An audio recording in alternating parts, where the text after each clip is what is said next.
What does the first 100 days of a Jorgensen Cohen administration look like?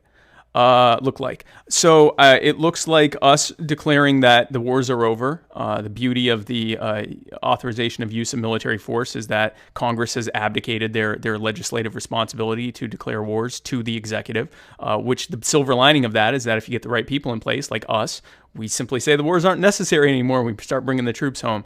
We would start renegotiating ourselves out of things like UN and NATO, ending all these entangling alliances that the founders warned us about, that common sense warns us about why we want to stop with the world wars that we have been starting and continuing for decades now. Ending the perpetual war, letting the healing begin so we can start building friendly relationships with people who never wanted to fight with us. Let's be clear.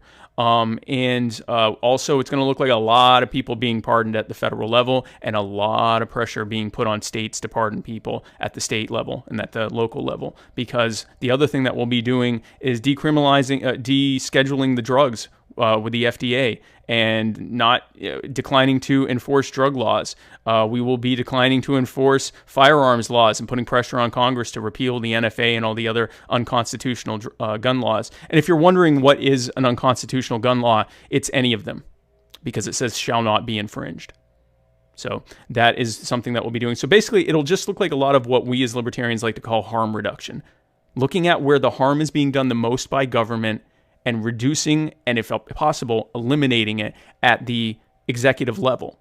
And then at the legislative level, we're going to draw a line in the sand. And in one line, we're going to use the bully pulpit. And we're going to draw a line in the sand with the public. On one side of that line is those of us who are working to remove the boot from the neck of the people as we work to find solutions to the problems that we face that are often imposed upon us or made worse by Republicans and Democrats and their bad government ideas and solutions. And on the other side of that line will be the Republicrats who want to keep that boot on the neck of the people and allow continued unnecessary suffering for no other reason than to preserve their own power and wealth and influence.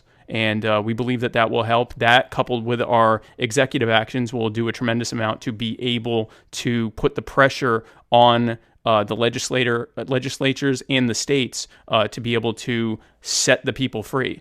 We will also be doing a lot at the executive level, ending things like the civil asset forfeiture program that the police used, that police departments, and really it's not even the police departments, that state governments with the sponsoring of the federal government used to fleece Americans for billions of dollars a year without trial, without conviction. And then if those people are found guilty or the charges are dropped, they still have to sue for their own money and property back, even though they didn't commit any crime or were found not guilty or found to not have any charges against them.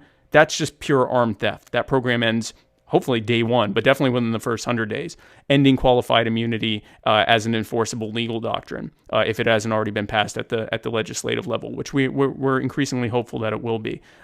Qualified immunity, which allows the police who are abusive, the ones who are abusive, to basically never be accountable or sued for it unless they do just a total outrageous thing.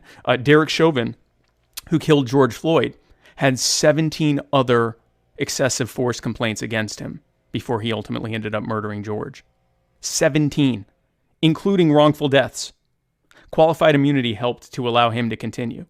What qualified immunity, removing that, will also do is it will disincentivize the bad cops from staying in, so that the ones who are left are the ones who aren't worried about being sued because they don't want to violate anyone's rights. And they're happy that we're ending the drug war and ending all of the things that they didn't want to enforce in the first place. So that the police that are out there are only out there to protect our lives, our rights, and our property, and to protect and serve, which is what most of their mottos are.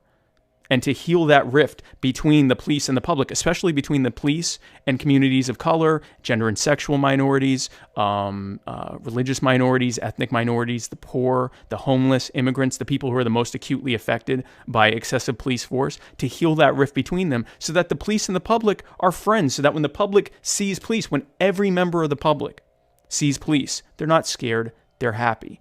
They're not frightened or angry, they're relieved. They're glad that the person who is there to protect them is there. That's what we want to do. That's what the first 100 days looks like.